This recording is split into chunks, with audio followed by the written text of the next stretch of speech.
J'ai dans les mains la lanterne historique de la flamme olympique. C'est dans cette lanterne que la flamme olympique a voyagé, a traversé la Méditerranée entre Athènes et Marseille. Et on est à la date anniversaire parce que la flamme est arrivée le 8 mai 2024 à Marseille. Avant de parcourir toute la France. Voilà, donc c'était il y a un an et j'en ai encore des frissons. Alors vous êtes ici à bord du trois-mâts Belém, c'est un trois-mâts français qui a été construit en 1896 pour aller chercher des fèves de cacao au Brésil.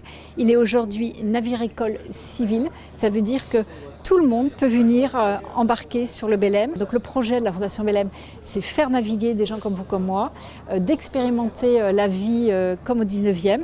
Mais le Belém n'a pas toujours été un navire-école.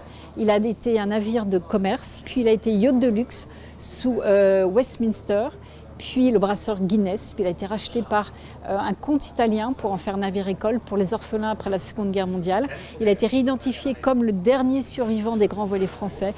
Le Belém, c'est un navire-école civil ouvert à tous, c'est-à-dire que tout le monde peut embarquer sur le Belém. Alors le Belém navigue 7 mois de l'année. Cette année, nous avons commencé notre périple depuis La Rochelle.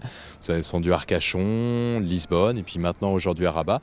Mais nous allons continuer. Et chaque appareillage, ce sont 48 personnes dont le seul point commun, c'est qu'ils sont allés sur le site fondationbelém.com. Ils ont cliqué, ils ont embarqué avec nous.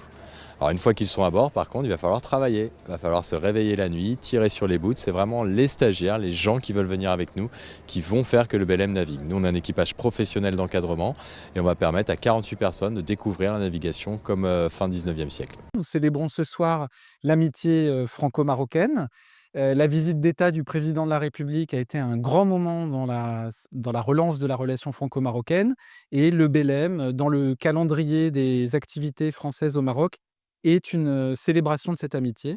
Et le deuxième symbole, c'est le symbole de la protection des océans. Vous savez que la France et le Costa Rica accueilleront au mois de juin à Nice la conférence des Nations Unies sur l'océan. Et aujourd'hui, nous retrouver avec nos amis marocains sur un bateau de cette importance historique, c'est la meilleure manière pour nous de célébrer ensemble notre volonté de protéger les océans et de valoriser toutes les coopérations franco-marocaines en matière de protection de l'océan, car nous le savons, le Maroc est un pays pour lequel les océans sont très importants, qui a beaucoup d'initiatives à destination de l'Atlantique et aujourd'hui, le Maroc et la France sont côte à côte pour protéger les océans.